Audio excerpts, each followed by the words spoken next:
شوفوا هذا الحين، هذا حسابي الحقيقي، وهذا الرقم هو 500 دولار مكافآت في مركز مكافآتي في بينج إكس.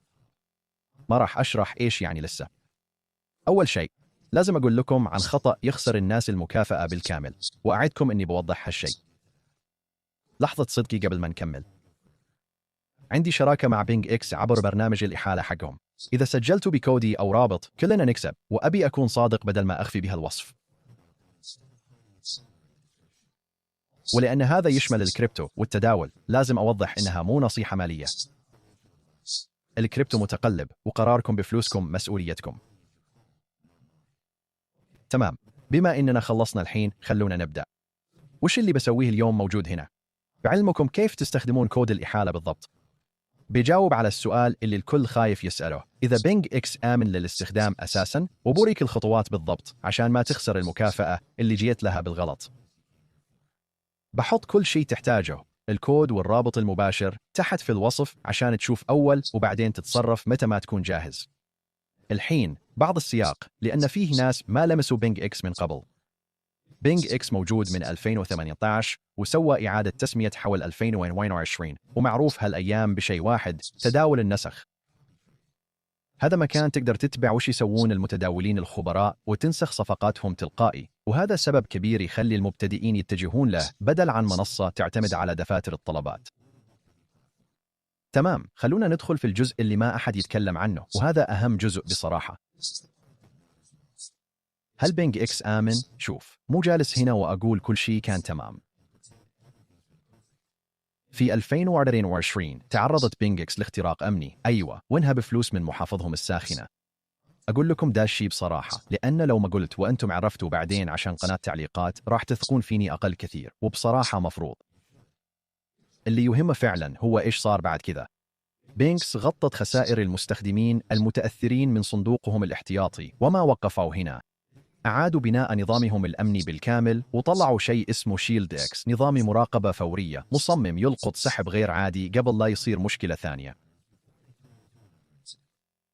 وفوق ذا أغلب فلوس المستخدمين موجودة في التخزين البارد، يعني مو متصلة بالنت.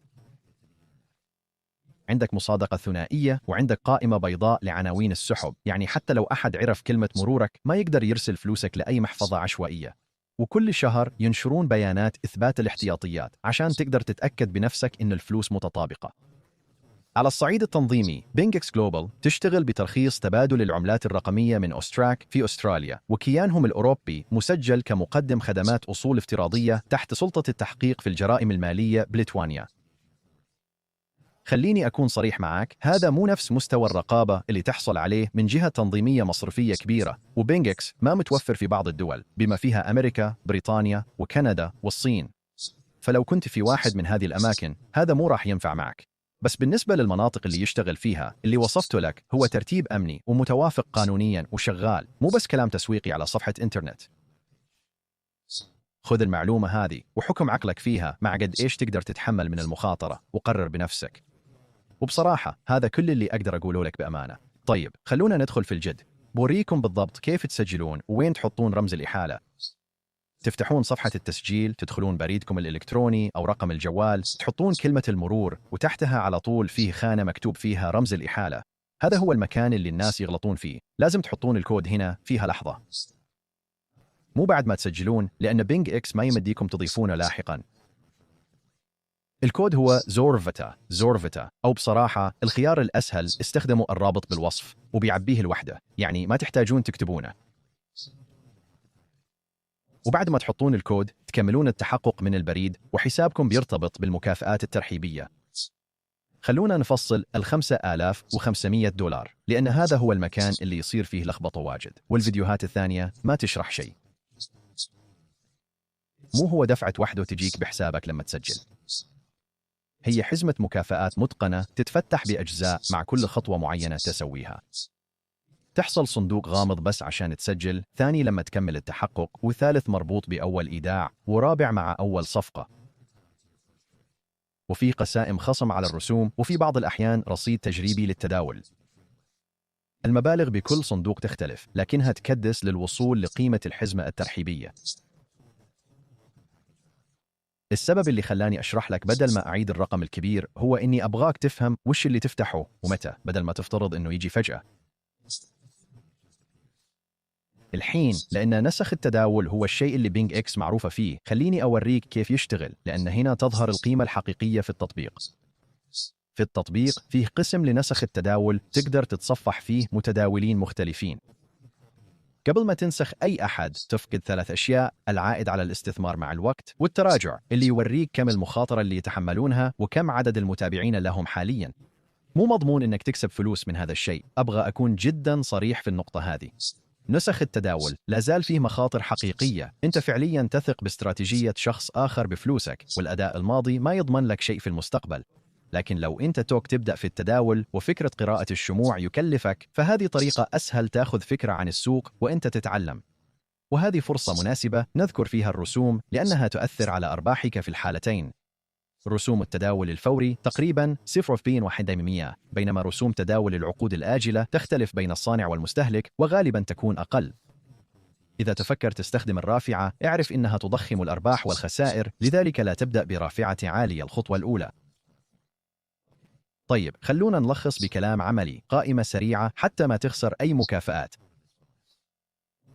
دخل كود الإحالة وقت التسجيل، مو بعدين. أكمل التحقق من الهوية خلال النافذة المتاحة من بينج إكس. تأكد من المتطلبات الخاصة لكل صندوق غامض لأن حدود الإيداع والتداول تختلف. لا تسوي حساب ثاني عشان تحصل مكافآت زيادة، يخرق الشروط ويتوقع يتبند الحسابين. افتح مركز المكافآت واطلب الصناديق، بعضها ما يفتح أوتوماتيكياً. إذا اتبعت الخطوات ما بيضيع عليك شيء.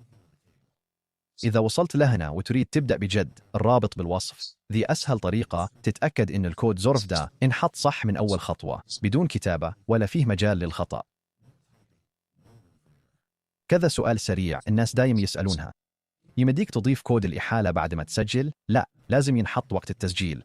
الكود له تاريخ انتهاء، العروض ممكن تتغير مع الوقت، فعشان كذا تأكد دايم من الشروط الحالية بالصفحة اللي موجودة تحت. تحتاج إيداع كبير عشان تاخذ أي شيء؟ لا. الصناديق الغامضة اللي بالبداية تكون مرتبطة بأشياء بسيطة زي التحقق، وأول صفقة تسويها مو بمبالغ إيداعات ضخمة، خلاصة سريعة. ذي طريقة عمل كود الإحالة وباقة الترحيب فعليا. وهذه هي القصة الحقيقية عن وضع الأمان في بينج إكس، سواء الحادثة اللي صارت قبل كذا أو اللي سووه بعدها، وهذه هي بالضبط كيف تتجنب إنك تخسر أي جزء من اللي سجلت عشانه. أبي الفيديو هذا فعلا يجاوب على الأسئلة اللي كانت عندك قبل ما تضغط، مو بس يكرر لك رقم إضافي. إذا استفدت، الكود مرة ثانية هو زورفدا، الرابط موجود تحت، وضغطك على الاشتراك بيساعد كثير إذا كنت تبغى تحليلات أصدق زي كذا بدل الكلام المكرر اللي منتشر عن هذا الموضوع الحين. شكرا على المشاهدة، وأشوفكم في المقطع الجاي.